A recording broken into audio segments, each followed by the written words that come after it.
One of my favorite interests always has been Apple, for obvious reasons. They're a pretty great company up until about 2013. Sure, their iPhone 5S was, great. It was revolutionary. It had the Touch ID function. It had that two-tone flash design. Whatever. I think slow-mo might have came that year, maybe the year after. But the second Tim took over, back in late 2011, early 2012, things started going downhill. Don't get me wrong, I'm not gonna say that Steve never tried to implement any of these kinds of things of non-repairability, because clearly, he was just a money-hungry shark, but I do feel like he also kind of cared about his Apple. Like, yeah, I feel like he cared about Apple. I feel like Tim really doesn't.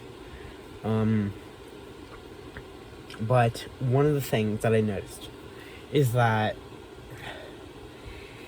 if you look at the second, chair fell. If you look at the second generation iPhone, the iPhone 3G, it was all plastic. Sure, it broke a lot, but one of their ways that they just came back with it was, sorry, don't know what to tell you. Don't leave your phone out in a car. Or whatever. I think that's what, MKBHD said. But that at least you could repair it back then, There was nothing serialized specifically to Apple. If you replace the screen on your iPhone 3G, no one was going to stop you and say, hey, you can't do that. We're not going to disable your phone because of that. No one was around to do that.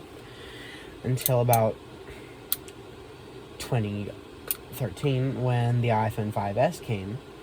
And we know, by certain leaks and stuff, Apple starts working on things before testing it, which is obvious. You have to do that. You have to have trial runs to see if it works. But the iPhone 2G, or the iPhone, then iPhone 3G, then iPhone 3GS, and then iPhone 4, and the iPhone 4S, and the iPhone 5. The iPhone 4S is the last model of iPhone that Steve was technically alive to see the launch of. Like, yeah, that's sad and whatever, but that's not supposed to sound dismissive of Steve, It's still sad or whatever, but we could safely assume that the 5 and 5S were the last models he would have ever known about releasing. But let's say it's the 5 as the last model he knew was ever going to release. He had that thing of, he knew what design he wanted. He knew whatever the customers were looking for. And the iPhone 5 was the last model. You could just switch out any part. You wouldn't get hell to pay for it. But the iPhone 5S comes around 2013, along with the iPhone 5C, but that thing's a weird child. I'm not going to talk about that thing. It was a beautiful phone, don't get me wrong, but weird phone nonetheless. And the second that they started adding more complex features like the Touch ID, they started serializing it so you couldn't just replace it yourself. They could say it's for safety, but really, how is that for safety reasons? I mean, if someone else can figure out how to do that, kind of deserve it. But you try to replace your home button in the iPhone 5S, you get an error. You can't use Touch ID anymore. They disable it. The iPhone 6, 6S, they both had that same problem of the Touch ID not working.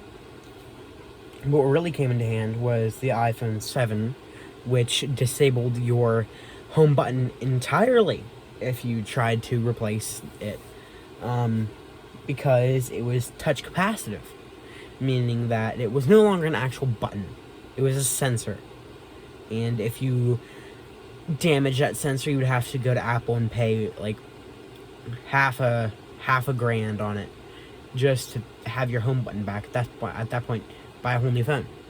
What's the point in any of that? Because you could say it's serializing or putting the serial numbers back onto the thing, authorizing that is Apple official, might cost money, but it does not cost that much money. $460 is an absurd price. That is. This is true. But they just always have been able to serialize stuff like that. And the iPhone 8 brought True Tone along with it, didn't it? Might have been the later models. I don't know.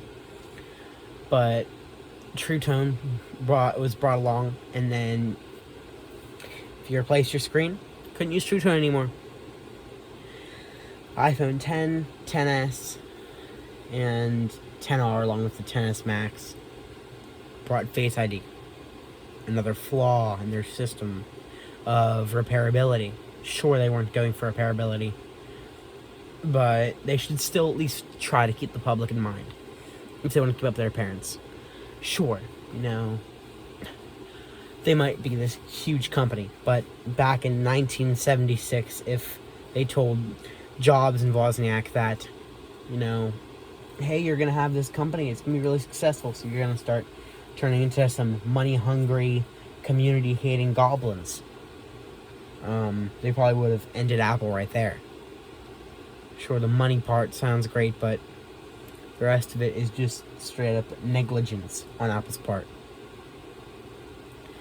How are you such a big company and somehow you cannot fathom the idea that maybe your customers would be better off if they could repair their devices instead of having to go through you directly and get your parts repaired there? If they cared about that super high quality, they would go to you either way, because no one's going to be better than the manufacturer of the device.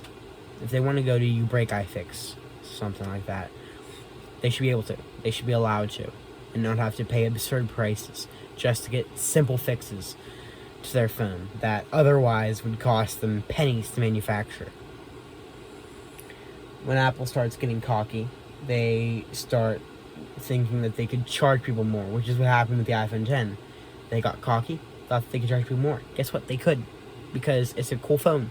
Back then, it was considered, quote, revolutionary. Sure, it might have been Apple's 10th year anniversary, but it was also its 6th year anniversary since, well, not really, technically it wasn't our anniversary, but still.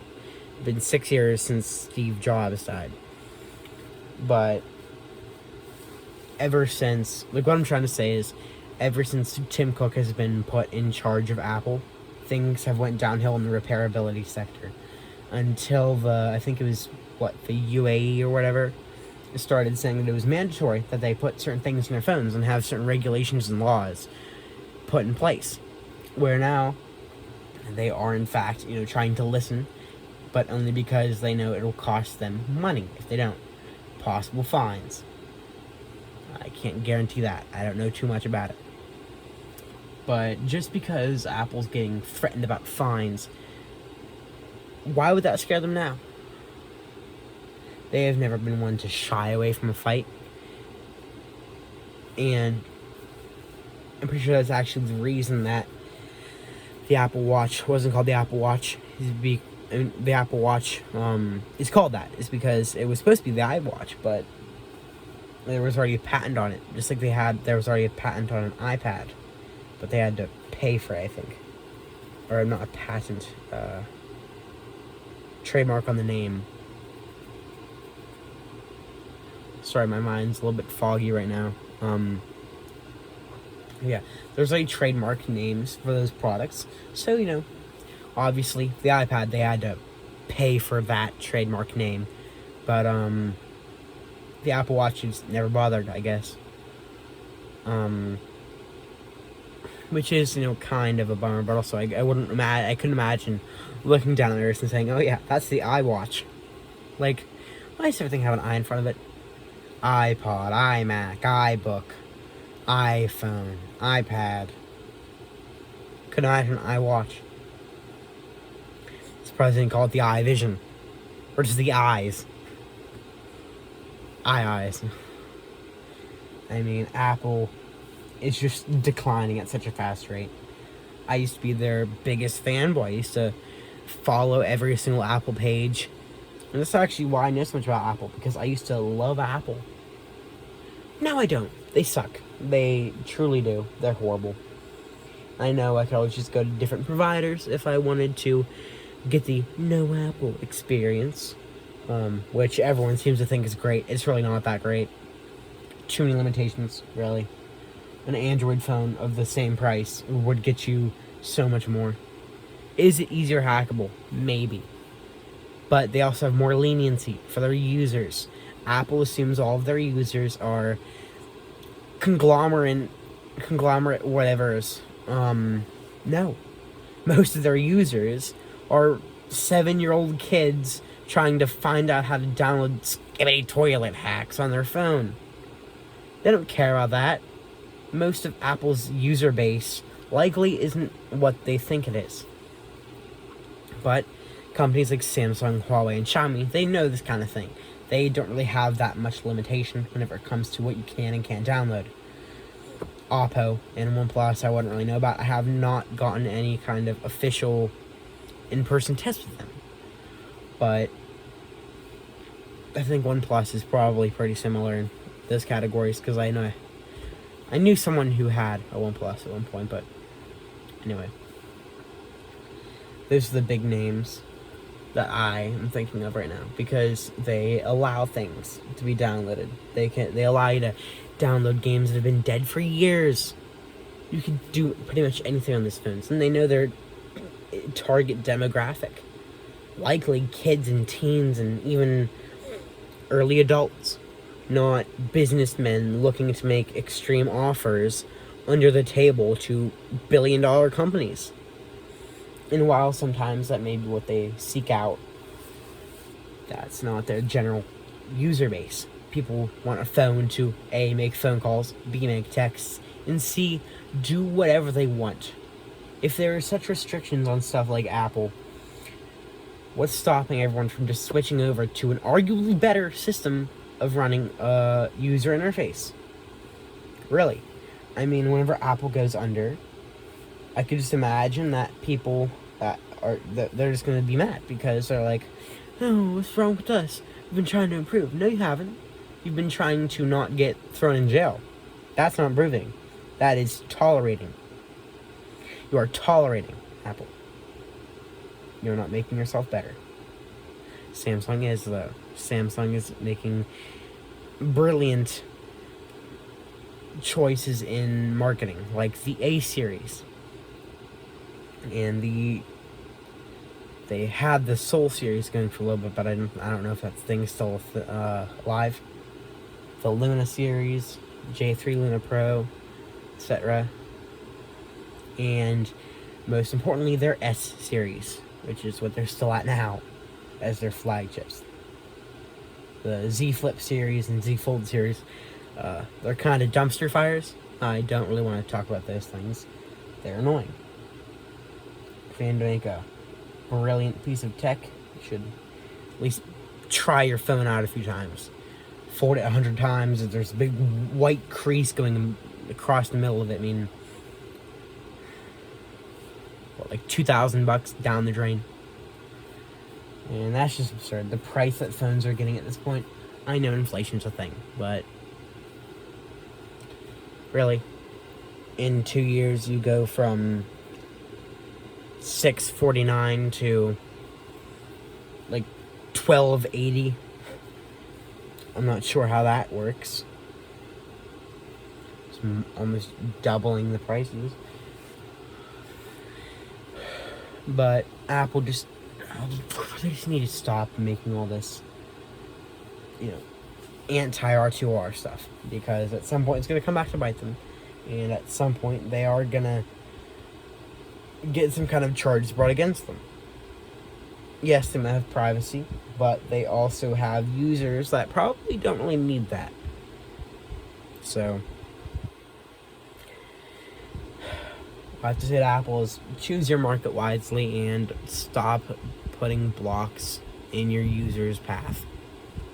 It's really all that there is to say there, because the second you start doing that kind of stuff, does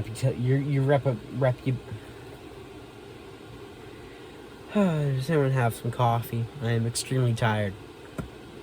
Preferably like 4 scoops of sugar and like 80% milk. But yeah. Switch to Samsung. Fuck Apple. Bye.